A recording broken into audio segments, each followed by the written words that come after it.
Hi, I'm Professor Fang Liu from the Department of Applied and Computational Mathematics and Statistics at the University of Notre Dame.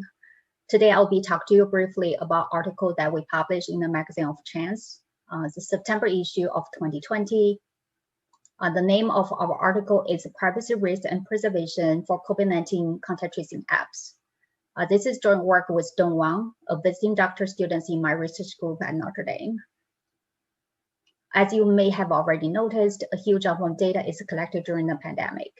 Coupled with state-of-art computing analysis techniques, the data plays an important role in our efforts of harnessing the spread of COVID-19. On the other hand, the collected data often contains personal identifiable information, and the variety of such information is associated with different privacy risks. Here we focus on the privacy issues incurred by contact tracing. Contact tracing is to use digital tools to trace infected individuals during a pandemic, so to alert and inform individuals who have been exposed to the disease, help to ensure effective quarantine, and to prevent additional transmission. Contact tracing is widely adopted and key to the prevention of further spread of COVID-19 in many regions and countries in this pandemic. To help automatize the contact tracing and notification efforts, some countries and regions have developed and deployed contact tracing software or mobile apps.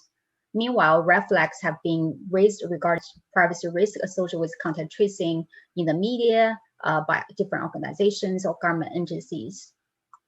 For example, contact tracing may collect detailed and frequent location data, which are known to be highly revealing of individual identity and can be used to infer private social life and health status of the individuals.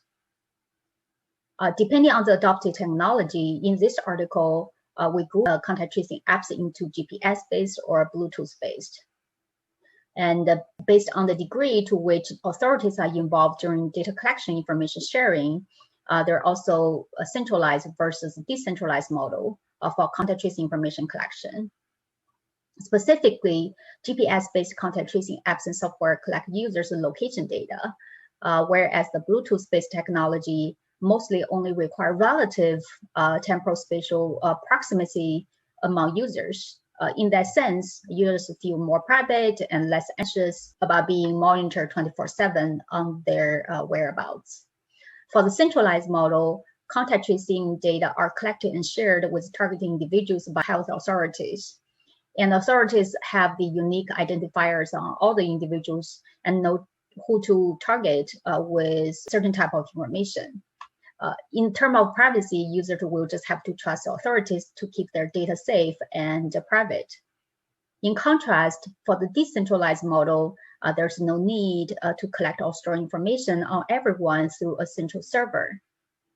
Location and contact information of those who are not tested are stored and processed locally on their respective devices. And those individuals can choose to check whether they have cross paths with infected individuals through public platforms, such as a website that contain COVID hotspots information. This type of information, in many cases, actually have been made private by applying data anonymization and data blurring through careful planning, or in some cases, integration of formal privacy concepts. In summary, the decentralized model offers a higher level of privacy protection on individuals compared to the centralized model. In addition to technology-specific approaches for privacy-preserving contact tracing, some general principles for data privacy protection, such as necessity, proportionality, and transparency, may also apply in the pandemic data collection information sharing. Privacy is not at odds with the efforts and measures for harnessing COVID-19.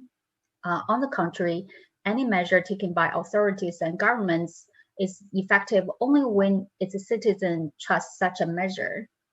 It's pointless to develop a contact tracing software or app that users do not use or trust. The protection of privacy is key to building such a trust, and the government authorities should continue to commit to privacy preservation for COVID-19 contact tracing.